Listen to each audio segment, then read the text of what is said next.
Assalamualaikum warahmatullahi wabarakatuh. Perkenalkan, nama saya Mariska Indiana dari Universitas Negeri Yogyakarta yang sekarang ini sedang melakukan pertukaran mahasiswa dengan Universitas Negeri Gorontalo.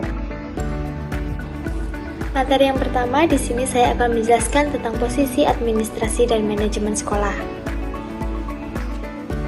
Posisi administrasi dan manajemen sekolah ini dapat digambarkan pada lapisan lingkaran. Nah, dapat dilihat dari lapisan lingkaran terluar, itu terdapat organisasi. Organisasi ini adalah tempat untuk bekerja sama dalam dunia pendidikan. Di sini bisa berupa sekolah, yayasan, madrasah, dan lain sebagainya yang dapat disebut sebagai organisasi. Lapisan yang selanjutnya yaitu lapisan administrasi. Nah, di sini administrasi itu sebagai peraturan yang mengatur tata kerja sekolah. Administrasi berfokus pada pengembangan kegiatan kebijakan, kemudian perencanaan jangka panjang, contohnya menyusun visi misi sekolah. Lapisan yang ketiga yaitu ada manajemen. Nah, di sini manajemen lebih berfokus pada pelaksanaan kegiatan sekolah sehari-hari, memastikan bahwa kegiatan pembelajaran sesuai dengan kebijakan yang sudah dibuat oleh administrasi. Nah, contoh pada manajemen ini ada tata tertib sekolah. Lapisan yang terakhir atau lapisan yang terdalam ada pemimpin. Nah, pemimpin ini menggerakkan jalannya semua kegiatan baik manajemen, administrasi yang ada di dalam organisasi. Begitu. Materi yang selanjutnya yaitu ada fungsi manajemen dan administrasi sekolah. Nah, manajemen sekolah ini mengacu pada proses perencanaan, pengorganisasian, pengarahan, dan pengawasan yang dilakukan untuk mencapai tujuan pendidikan. Nah, pada tahap pertama yaitu perencanaan atau planning, menyusun rencana strategis yang meliputi tujuan, kebijakan, dan langkah-langkah yang akan diambil untuk mencapai tujuan sekolah.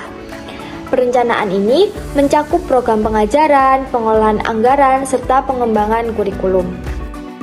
Selanjutnya, proses kedua yaitu proses pengorganisasian atau organizing. Nah, pada proses ini mengatur struktur organisasi sekolah termasuk penugasan tentang kepala sekolah, kepala staf, pembagian pekerjaan, serta pengelolaan baik sumber daya manusianya, sumber daya sarana dan prasarana, atau sumber daya yang lain. Proses yang ketiga yaitu pengarahan atau directing, yaitu memberikan bimbingan, motivasi, dan arahan kepada seluruh anggota sekolah mulai dari guru, staf, hingga siswa.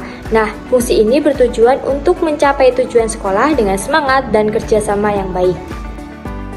Pada proses pengendalian ini atau controlling melakukan pengawasan terhadap pelaksanaan kebijakan dan rencana yang telah dibuat. Di sini pengendalian dilakukan untuk memastikan bahwa tujuan sekolah tercapai dengan efektif dan efisien, serta mengidentifikasi atau mengatasi masalah yang mungkin akan terjadi.